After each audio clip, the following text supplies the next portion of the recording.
Troisième point, les sacrements.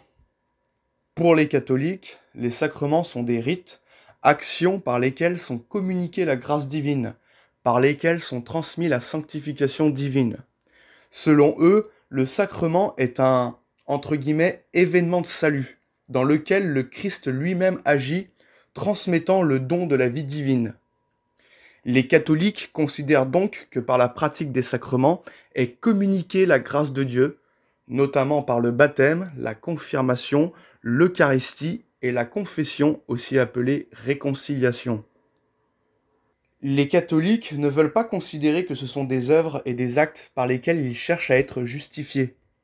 C'est donc une hérésie de damnation que de trouver en les sacrements un moyen de salut, parce qu'il n'y a que le sang de Jésus-Christ qui justifie, et non la pratique des sacrements qui sont des actes à accomplir, donc des œuvres. Les sacrements ne sont ni une aide pour le salut, ni ne sauvent, ni ne peuvent sauver, ni ne contribuent au salut. Nous sommes sauvés par la foi seule.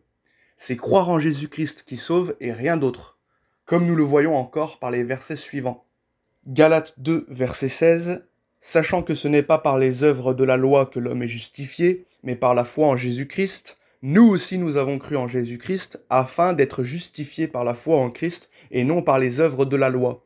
Parce que nulle chair ne sera justifiée par les œuvres de la loi. » Tite 3, verset 5, « Il nous a sauvés non à cause des œuvres de justice que nous aurions faites, mais selon sa miséricorde. » Romains 3, verset 28, « Car nous pensons que l'homme est justifié par la foi sans les œuvres de la loi. »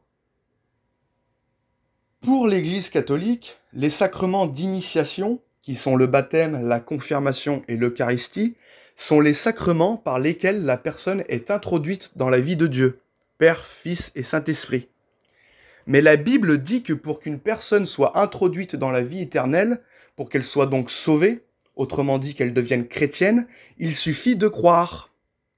1 Jean chapitre 5 verset 1, « Quiconque croit que Jésus est le Christ est né de Dieu. » Jean 1 verset 12, « Mais à tous ceux qui l'ont reçu, à ceux qui croient en son nom, elle a donné le pouvoir de devenir enfants de Dieu. » Acte 16 versets 30 et 31, « Que faut-il que je fasse pour être sauvé ? Paul et Silas répondirent, « Crois au Seigneur Jésus, et tu seras sauvé. » Le concept de sacrement ne se trouve nulle part dans la Bible. Le baptême et la scène sont des ordonnances, des commandements de Christ que nous devons observer, accomplir. Ce sont des ordonnances qui ont une signification spirituelle, mais qui ne transmettent en rien la grâce de Dieu. La grâce du salut de Dieu s'obtient uniquement par la foi. Et le baptême n'est seulement qu'un acte significatif, une image de ce qui s'est passé lorsque nous avons cru.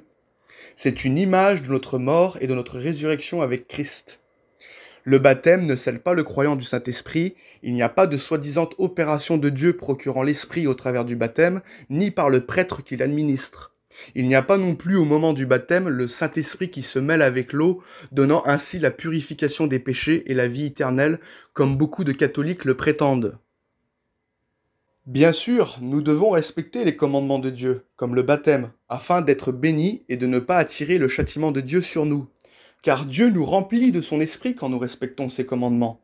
Mais en aucun cas nous devenons scellés du Saint-Esprit en pratiquant les commandements tels que le baptême et la scène par exemple.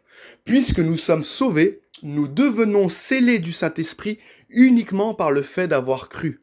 Comme nous le dit si bien, Éphésiens 1, versets 13 et 14, « En lui, vous aussi, après avoir entendu la parole de la vérité, l'évangile de votre salut, en lui vous avez cru et vous avez été scellés du Saint-Esprit qui avait été promis, lequel est un gage de notre héritage pour la rédemption de ce que Dieu s'est acquis à la louange de sa gloire. » C'est par la foi seule que nous recevons l'Esprit, et non par le baptême d'eau ou par un quelconque sacrement. Comme nous le dit Galates 3 verset 14, « Afin que la bénédiction d'Abraham eût pour les païens son accomplissement en Jésus-Christ, et que nous ressuscions par la foi l'Esprit qui avait été promis. » Galates 3 versets 2 et 3, « Est-ce par les œuvres de la loi que vous avez reçu l'Esprit, ou par la prédication de la foi ? Êtes-vous tellement dépourvu de sens ?